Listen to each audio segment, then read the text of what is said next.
दोस्तों, जीवन में धैर्य और लगन वो गुण हैं जिसको अपनाकर कोई भी साधारण से साधारण इंसान भी महान कार्य कर सकता है। सफलता पाने में ये सबसे जरूरी क्वालिटी है। आइए मैं आपको एक कहानी सुनाता हूं। बात उन दिनों की है जब आचार्य चाणक्य तक्षशिला में पढ़ाया करते थे। वो मानते थे कि छात्रों को थ्योरी से ज्यादा व्यवहारिक ज्ञान यानी प्रैक्टिकल नॉलेज दिया जाना चाहिए, क्योंकि उनके शिष्यों का व्यक्तित्व व्यवहारिक ज्ञान से निखरकर सामने आएगा। एक महान गुरु, एक महान सोच।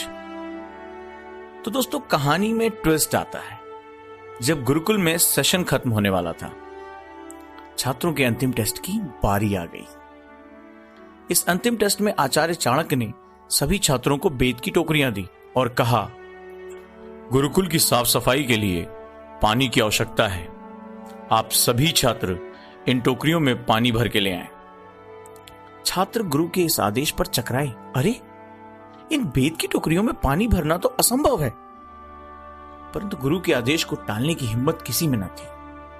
उन्होंने नदी में पहुंचकर टोकरियों में पानी भरने का प्रयास किया, परंतु जैसे ही वो पानी भरते, टोकरी के छेदों से सारा पानी निकल जाता।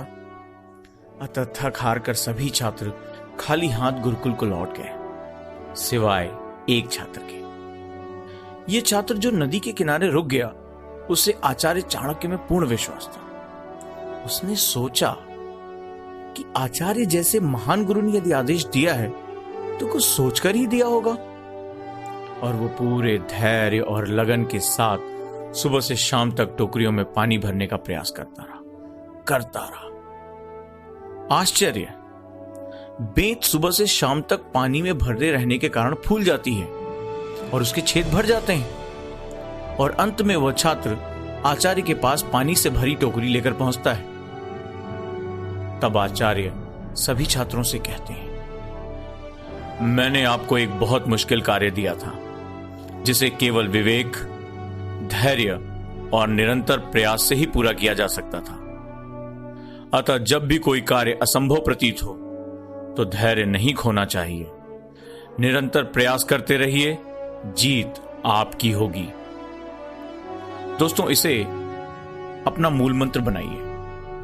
और कोई आपसे कहे कि तुम्हारे सपने असंभव हैं, तो बस लगन और धैर्य से लगे रहिए, because impossible says itself, I am possible. ऐसी प्रेरणादायक कहानियों के साथ फिर हाजिर होऊंगा। नमस्कार।